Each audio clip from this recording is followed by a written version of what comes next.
तो जय हिंद साथियों। आज अपन इतिहास के 15वें लेक्चर के साथ आपके सामने आए हैं, जहां अपन ने लास्ट क्लास में नेशनल मूवमेंट को कवर किया है। आज अपना एक बहुत महत्वपूर्ण टॉपिक है और इसका नाम है क्रांतिकारी गतिविधियों का युग, यानी कि एरा ऑफ रिवॉल्यूशनरी एक्टिविटीज। यहाँ हम जानेंगे कि किस तरीके से सारी की सारी घटनाएं पैरेलल चल रही हैं और किस तरीके से जो क्रांतिकारी हैं वो भारत की आज़ादी में अपनी एक सक्रिय भूमिका अदा करते हैं और क्या क्या उनके द्वारा घटनाओं को अंजाम दिया जाता है, जो ऐतिहासिक रूप से बहुत चर्चित हैं और उनको एग्जाम में कईयों बार वो क्वेश्चंस का पार्ट बनते हैं और आपके एग्जाम में भर भर के क्वेश्चंस मॉडर्न इंडिया के नाम पे पूछे जाते हैं।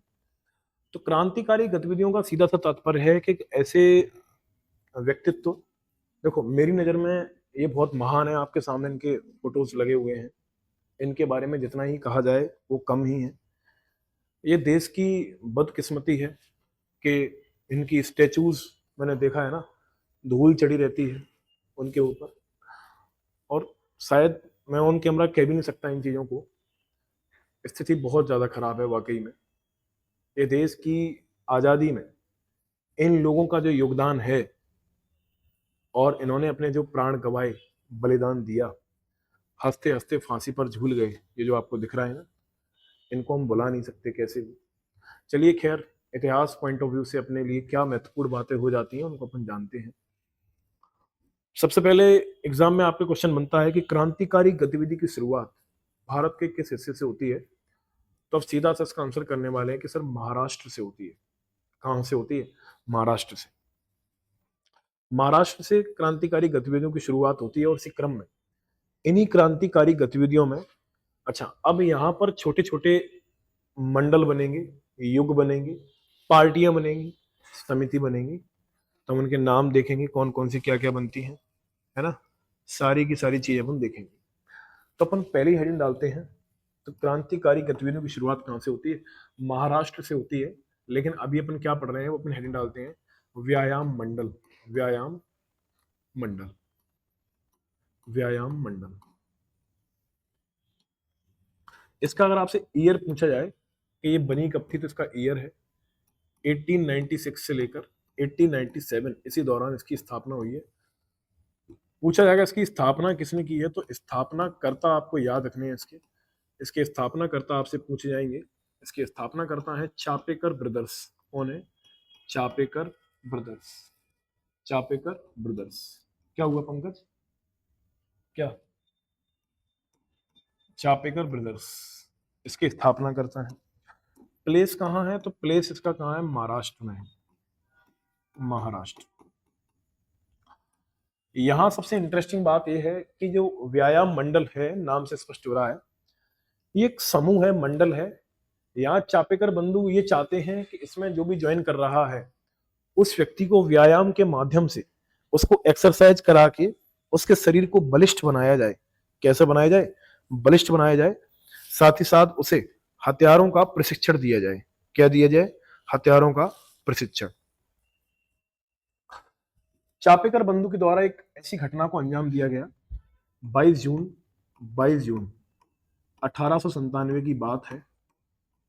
और ये घटना है इतिहास में, इसको बोला जाता है लेफ्टिनेंट लेफ्टिनेंट अर्नेस्ट, लेफ्टिनेंट आयर्स्ट, आयर्स्ट की हत्या कर दी। अर्नेस्ट है, सॉरी, लेफ्टिनेंट अर्नेस्ट की हत्या। ये भारत के इतिहास का पहला पॉलिटिकल मर्डर इसको कंसीडर किया जाता है। Political murder. इसमें इंटरेस्टिंग बात क्या है? इसमें इंटरेस्टिंग बात यह है कि भारत के इतिहास का ये पॉलिटिकल मर्डर है पहला। लेफ्टिनेंट अर्नेस्ट की हत्या की जाती है 22 जून 1897 को चापेकर ब्रदर्स के द्वारा। ये व्यायाम मंडल पार्टी बनाते हैं और व्यायाम मंडल पार्टी का सीधा सा उद्देश्य है कि इसके अंदर जो भी क्रांतिकारी जुड़ेंगे उन क्रांतिकारियों को व्यायाम करवा के, एक्सरसाइज करा के, उनको वर्जिश कराकर उनके शरीर को बलिष्ठ करना, ताकि वो भारत की क्रांतिकारी गतिविधियों में पूरी तरीके से सक्रिय हो सके, है ना। और साथ साथ में हथियारों का प्रशिक्षण देना भी इसका बहुत अहम उद्देश्य था। अब सबसे महत्वपूर्ण बात क्या होती है वो अपन समझने वाले हैं। एक पार्टी या उसको एक संगठन कह लें, इसका नाम था मित्र मेला। क्या नाम था इसका? मित्र मेला। और इसी से जुड़ी हुई एक हुआ करती थी, इसका नाम था अभिनव भारत। कौन सी थी? अभिनव भारत। ये एक संगठन है, इसको विनायक दामोदर सावरकर का आपने नाम सुना होगा, और साथ साथ में आपने गणेश सावरकर का भी नाम सुना होगा आपने। उनके द्वारा इस संगठन की स्थापना की जाती है। और पहले तो इसका उद्देश्य था कि गणपति महोत्सव को मनाना, और मैंने आपको बताया है कि इसकी शुरुआत महाराष्ट्र से की जाती है।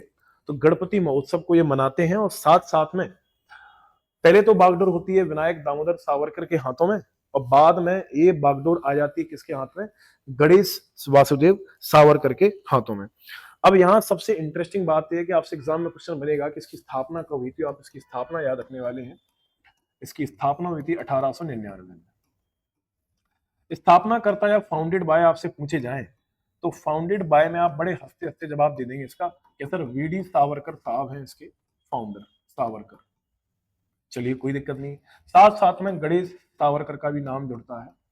ये एक छोटा सा एक संगठन है, इसको भी आप याद रखने वाले हैं, सावरकर। और प्लेस कहाँ है, बनता कहाँ है? तो प्लेस के तौर पे आपको याद रखना है महाराष्ट्र, महाराष्ट्र। अब इसके बाद अब क्या होगा उसको अपन गौर फरमाते हैं। जैसी घटना घटेगी जैसी घटना घटती है, आपको पता है कि साल लगेगी 1909 की, और तारीख लगेगी 21 दिसंबर 1909। एक घटना घटेगी, इसका नाम है नासिक बम षड्यंत्र case, Nashik bomb conspiracy, bomb conspiracy. क्या है ये नासिक बॉम्ब कॉन्स्पिरेसी? डेट इसकी याद रखेंगे, डेट है 21 दिसंबर 1909। नासिक का डीएम हुआ करता था डिस्ट्रिक्ट कलेक्टर या डिस्ट्रिक्ट मजिस्ट्रेट जिसको अपन कहते हैं, जिसका नाम था लॉर्ड जैक्सन। क्या नाम था? Lord Jackson. और लॉर्ड जैक्सन की हत्या कर दी जाती है अनंत लक्ष्मण कन्हारे के द्वारा। किसके द्वारा? अनंत लक्ष्मण कन्हारे के द्वारा। आप देख रहे हैं ना किस तरीके से क्रांतिकारी गतिविधियों की शुरुआत हो रही है। लेफ्टिनेंट अर्नेस्ट को मार दिया गया, पहला पॉलिटिकल मर्डर हो गया। फिर इसके बाद 21 दिसंबर 1909 को नासिक के DM, Nashik DM Lord Jackson की हत्या। किसकी हत्या? लॉर्ड जैक्सन की हत्या। पूछा है किसके द्वारा? बाय अनंत लक्ष्मण कन्हारे, अनंत लक्ष्मण कन्हारे के द्वारा इनकी हत्या कर दी गई, इनकी हत्या कर दी गई। ये नासिक बॉम्ब कॉन्स्पिरेसी केस के नाम से जाना जाता है। इसको भी आप याद रखने वाले। ये क्रांतिकारी गतिविधियों का एक हिस्सा है। ये सारी की सारी चीजें आपको याद रखनी है ना? सारी की सारी चीजें आपको याद रखनी है। अब इसके बाद क्या घटना घटेगी? अनुशीलन समिति बनेगी। क्या बनेगी? अनुशीलन समिति, अनुशीलन समिति। अनुशीलन समिति क्या है? तो ढाका में, मैंने क्या कहा, हेडिंग डालेंगे आप, अनुशीलन समिति।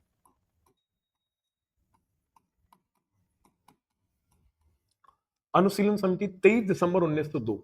इसकी अगर आपसे ईयर पूछा जाए, एग्जैक्ट डेट, 23 दिसंबर 1902 को बनती है अनुशीलन समिति। प्लेस पूछेंगे आपसे कहां बनती है, तो आप याद रखेंगे बंगाल लिखेंगे आप, बंगाल में बनती है। और इसके स्थापनाकर्ता कौन है, स्थापना किसके द्वारा की जाती है, तो आप याद रखेंगे इसकी स्थापना करता है प्रथम मित्र। कौन है? प्रथम मित्र। साथ साथ में दूसरा नाम आपको मिलेगा पुलिनदास। क्या नाम है? पुलिनदास। और तीसरे हैं सत्येंद्र नाथ बसु, सत्येंद्र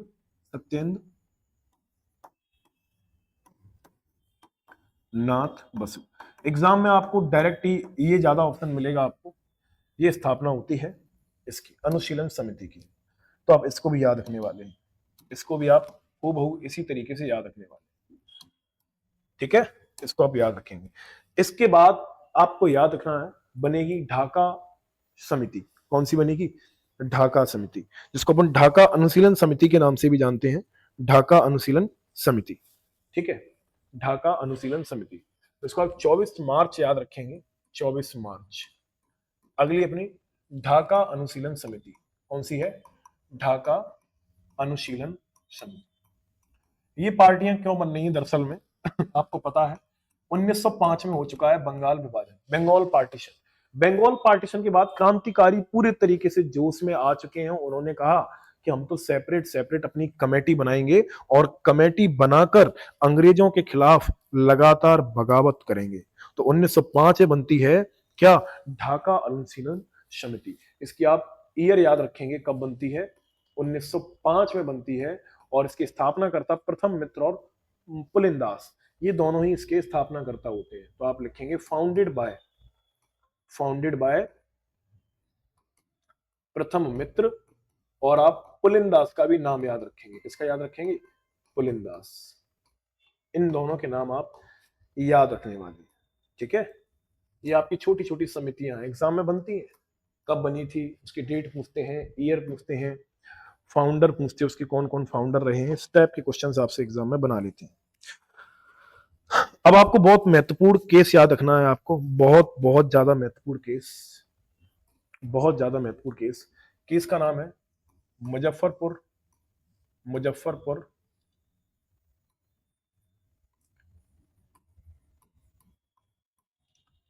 बम षड्यंत्र केस या बॉम्ब षड्यंत्र केस।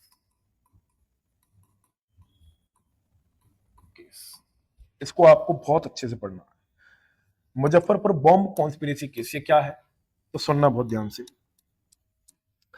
कलकत्ता का एक मजिस्ट्रेट हुआ करता था, जज हुआ करता था, इसका नाम था D.H. किंग्सफोर्ड। क्या नाम था इसका, D.H. किंग्सफोर्ड। इस D.H. किंग्सफोर्ड की हत्या करना चाह रहे थे क्रांतिकारी, और आपको पता है इसकी 30 अप्रैल 1908 की तारीख थी। D.H. किंग्सफोर्ड अपनी बग्गी में बैठकर जा रहा था। ऐसा लगा किसको, मुझे नहीं, ऐसा लगा किसको, आपको याद रखना है, खुदीराम बोस और प्रफुल्ल चाकी को। ये दो आपने क्रांतिकारियों का नाम आपने डेफिनेटली सुना होगा, प्रफुल्ल चाकी और खुदीराम बोस।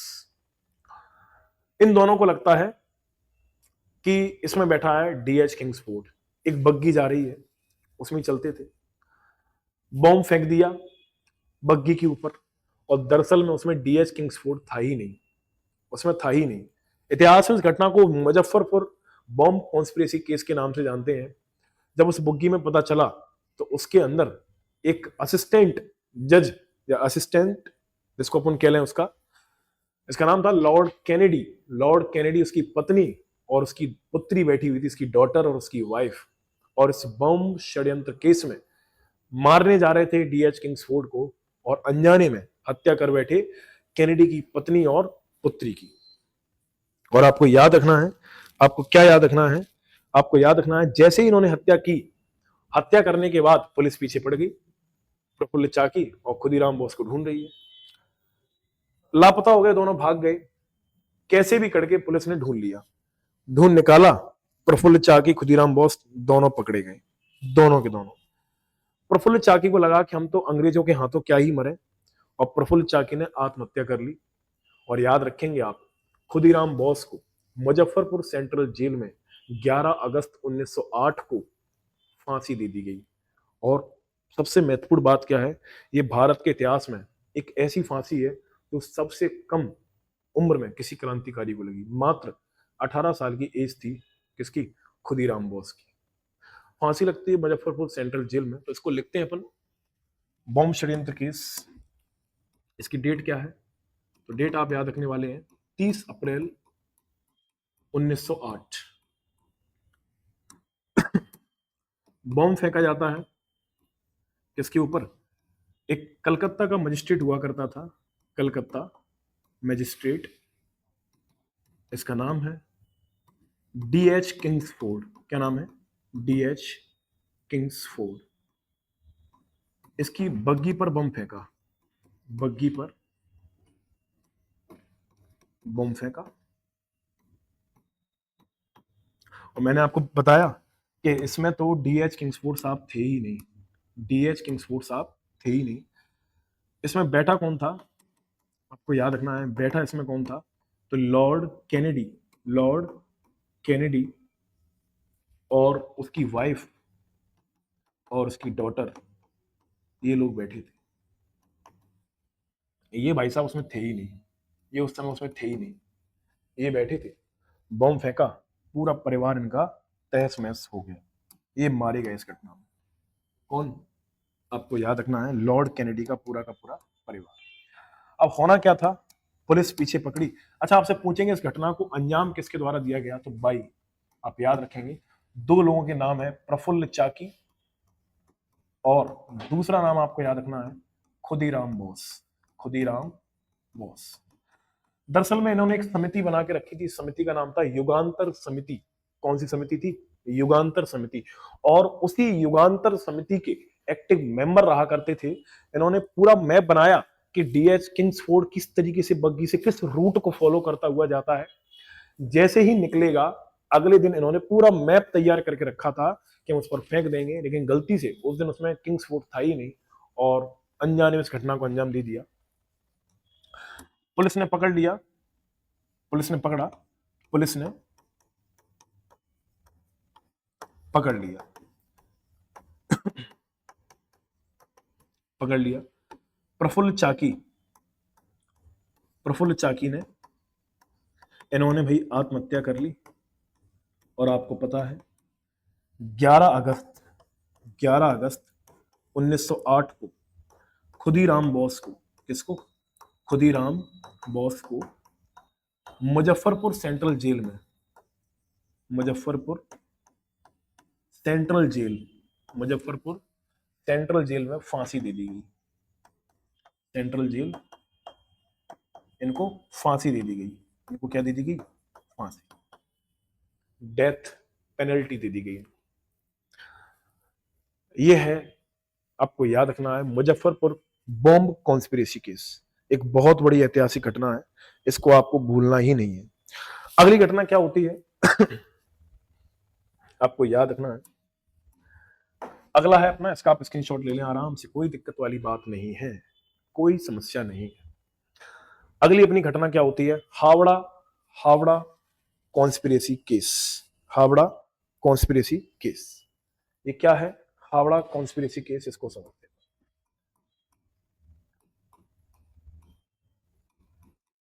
कॉन्स्पिरेसी केस, हावड़ा षड्यंत्र केस, षड्यंत्र केस। इसका ईयर आपसे पूछेंगे, आपसे इसका ईयर पूछेंगे, ये घटना कब हुई, तो ईयर इसका आप याद रखेंगे 1910। क्या होता है ऐसा इस घटना में, तो आपको याद रखना है हावड़ा डीएसपी हुआ करते थे शमसुल आलम। क्या नाम था इनका, शमसुल आलम। शमसुल आलम की हत्या, ये क्रांतिकारी गतिविधियों का युग चल रहा है, यहाँ हत्या मर्डर होंगे इसी तरीके से। डीएसपी शमसुल आलम की हत्या कर दी, किसके द्वारा, भाई, और यहाँ पे सजा बोल दी गई, किसको, सजा, जेल हो गई, किसको, JN मुखर्जी को। किसको हुई, JN मुखर्जी। इसको इतिहास में जाना जाता है हावड़ा कॉन्स्पिरेसी केस के नाम से। किस नाम से जाना जाता है, हावड़ा कॉन्स्पिरेसी केस। इसको आप याद रखने वाले, Howrah conspiracy case. DSP Shamsul Alam की हत्या होती है और JN मुखर्जी पर पनिशमेंट मिलता है, इनको सजा चलती है और इनका काम सेट होता है। अब सबसे महत्वपूर्ण घटना आप याद रखेंगे, बहुत बहुत बहुत ज्यादा महत्वपूर्ण घटना है, बहुत ज्यादा महत्वपूर्ण घटना, इसको आप याद रखने वाले हैं, ठीक, तो आप इसको याद रखेंगे। मैंने आपको बताया था और आपको बंगाल पार्टीशन के बाद आपको बताया भी था कि भारत में जब बंगाल पार्टीशन किया गया तो इंडिया में आया था जॉर्ज पंचम और लगाया गया दिल्ली दरबार। दिल्ली दरबार, जब दिल्ली दरबार लगा तो दिल्ली दरबार में जॉर्ज पंचम के स्वागत के लिए बहुत बहुत पैसा खर्च किया गया, बहुत पैसा खर्च किया गया, इतना पैसा के लिमिट से परे। जब इतना सारा पैसा खर्च हुआ, कहां पर, दिल्ली दरबार के आयोजन में, उस समय भारत का वायसराय था लॉर्ड हार्डिंग। लॉर्ड हार्डिंग, जब लॉर्ड हार्डिंग भारत का वायसराय था तो उसी समय भारत के बहुत सारे हिस्सों पर सूखा पड़ रहा था। हार्डिंग से बोला गया कि भैया सूखा पड़ रहा है, कुछ मुआवजा दे दो हमें। अब एमएसपी तो चलती नहीं थी, लेकिन हार्डिंग ने बोला कि भाई फंड नहीं है, पैसा नहीं है, मुआवजा कहां से दे दें, हम कैसे मुआवजा दे दें। तो हार्डिंग ने इनकार कर दिया, हार्डिंग ने इनकार कर दिया। और आपको याद है कि जब हार्डिंग ने इनकार किया तो बस क्रांतिकारियों ने योजना बना ली कि अब बहुत हो गया, अब हार्डिंग को चटका देते हैं और बड़े ही प्यार से बड़े ही प्यार से इन्होंने पूरा का पूरा एक मैप बनाया, और मैप बना के और दिमाग लगाया कि किस तरीके से हार्डिंग की हत्या की जाए। बस इतिहास में इस घटना को जाना जाता है Harding bomb conspiracy case. Heading डालेंगे आप, Harding bomb conspiracy case. Harding, अगले पेज पर लिखते हैं अपन। अगला अपना टॉपिक है हार्डिंग बॉम्ब कॉन्स्पिरेसी केस।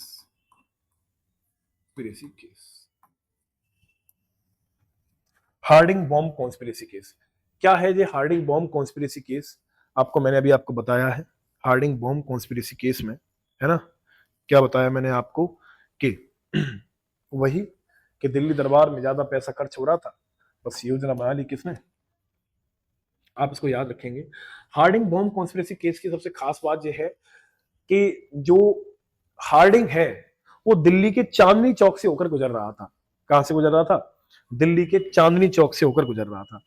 जब दिल्ली के चांदनी चौक से होकर गुजर रहा था, तारीख थी, आपको याद रखना है, डेट आपको बिल्कुल याद रखनी है, 23 दिसंबर 1912 की तारीख थी। प्लेस का नाम था चांदनी चौक। कौन सी जगह थी? चांदनी चौक, दिल्ली। चांदनी चौक दिल्ली से होकर निकल रहा था कौन? आपको याद रखना है, लॉर्ड हार्डिंग। कौन याद निकल रहा था यहां से? Lord Harding. Lord Harding. बस पूरी योजना बना ली, बॉम्ब फेंक दिया, बॉम्ब फेंक दिया। दो लोगों के नाम ओपन हुए, किसने? बाई रास बिहारी, रास बिहारी, बिहारी घोष, प्लस और एक नाम शामिल हुआ इसमें, सचिंद्र नाथ सान्याल। सचिंद्र नाथ सान्याल।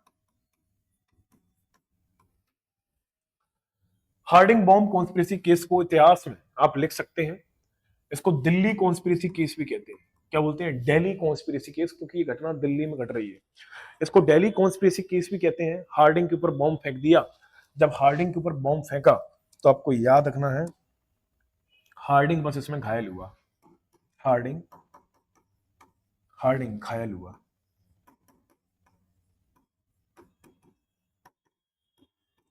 और हार्डिंग का कुछ भी नहीं बिगड़ा। पुलिस ने पकड़ लिया क्रांतिकारियों को। 13 क्रांतिकारी गिरफ्तार। कितने गिरफ्तार हो गए? 13 क्रांतिकारी। 13 क्रांतिकारी गिरफ्तार। और इसी 13 क्रांतिकारियों में से 4 क्रांतिकारियों को फांसी की सजा दे दी। किसकी सजा दे दी? फांसी की।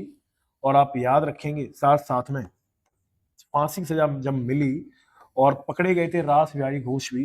रास बिहारी घोष, रास बिहारी घोष जापान चले गए। कहां चले गए? जापान। ये जापान भाग निकले। ये था हार्डिंग बॉम्ब कॉन्स्पिरेसी केस। इसको दिल्ली कॉन्स्पिरेसी केस के नाम से भी जाना जाता है। दिल्ली के चांदनी चौक नामक स्थान पर बॉम्ब फेंका गया। किसके ऊपर? हार्डिंग के ऊपर। किसके ऊपर फेंका गया? हार्डिंग के ऊपर। ठीक है, तो ये क्रांतिकारी गतिविधियों का एक पूरा का पूरा युग है। अच्छा, इसके बाद क्या होगा? पार्टी बनेगी नौजवान सभा। फिर हम आपको बताएंगे HSRA के बारे में, और उससे पहले हम आपको पढ़ाएंगे कि HSRA ने किस तरीके से, अच्छा, एक घटना बहुत फेमस है, हम आपको आज के लेक्चर में सोच रहे हैं कि थोड़ा लेंदी हो जाएगा। काकोरी षड्यंत्र के नाम से, आपको पता है, सहारनपुर से लखनऊ जा रही थी रेलवे ट्रेन, रेल थी, पैसेंजर गाड़ी थी। ब्रिटिश खजाना जा रहा था। क्या जा रहा था? ब्रिटिश खजाना। क्योंकि भगत सिंह और भी इनके साथी थे, कई लोग थे इसमें, लेकिन भगत सिंह पूरी तरीके से एक्टिव तो नहीं थे इसमें। तो दिमाग लगाया गया कि काकोरी षड्यंत्र को कैसे अंजाम दिया जाए, क्योंकि ब्रिटिश खजाना जा रहा था उसमें और क्रांतिकारियों के पास पैसा नहीं था। तो दिमाग लगाया कि पैसा कहां से आए। तो एक ट्रेन जा रही थी, इसमें ब्रिटिश खजाना जा रहा था। 9 अगस्त 1925 की बात है, सहारनपुर से लखनऊ जा रही थी एक ट्रेन, और दिमाग लगाया सब लोगों ने मिलकर तो जिसमें राम प्रसाद बिस्मिल, अशफाक उल्ला खां, रोशन सिंह, राजेंद्र लहरी जैसे कई क्रांतिकारी के नाम बरामद हुए और इस ट्रेन को चैन पुलिंग करके रोक लिया, पूरा ब्रिटिश खजाना लूट लिया। इतिहास में इस घटना को काकोरी षड्यंत्र के नाम से जाना जाता है। क्या बोला जाता है? काकोरी षड्यंत्र, है ना। तो ये सारी बातें हम करने वाले हैं कल आपसे, ठीक। और साथ साथ में हम आपको बता देते हैं कि अपन इस क्रांतिकारी गतिविधियों के बहुत ज्यादा लेक्चर इसके अपन नहीं लगाएंगे, अपन इसके बहुत लिमिटेड ही लेक्चर में इसको कवर करेंगे, ठीक। बहुत जल्दी अपन देश आजादी की ओर बढ़ रहे हैं। इसके बाद हम आपको नया सब्जेक्ट चालू करा देंगे और साथ साथ में इसी मैं आपको इसी ऑफिशियल प्लेटफॉर्म पर फिजिक्स की लाइव क्लासेस चल रही हैं, उनको भी आप वॉच करते होंगे ऐसा मैं मानता हूँ। जो बच्चा नया है उसको जानकारी नहीं है तो मैं बता देता हूँ कि हर शाम 6:30 बजे सोमवार से शुक्रवार तक फिजिक्स की लाइव क्लासेस ऑर्गेनाइज की जाती हैं आपके लिए, ताकि आप अच्छा बेटर स्कोर कर सकें अपने एग्जाम में। और साथ साथ में करंट अफेयर्स की क्लास भी चलती है सुबह 8:15 पर, आप उसको विजिट करें और उसको देखें ताकि आप उसका लाभ उठा सकें, है ना। और आज की बातों को और आज के मैंने जो भी आपको तथ्य बताए हैं इनको आप रिवाइज करें, क्योंकि थोड़ा सा तथ्यात्मक भाग है। कल आपका तथ्यात्मक नहीं रहेगा, कल सीधा का सीधा क्या होगा, ताबड़तोड़ युद्ध होंगे, भगत सिंह आएंगे और भगत सिंह सैंडर्स की हत्या करेंगे, एडिशनल एसपी, और सेंट्रल असेंबली पर बॉम्ब फेंकेंगे और कहते हैं कि हम तो बहरी ब्रिटिश सरकार को जगाना चाहते हैं, ये सो चुकी है, बॉम्ब फेंकते हैं।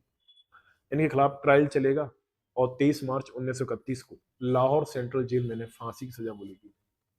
ये सारी बातें हम कल जानने वाले हैं, मिलते हैं कल।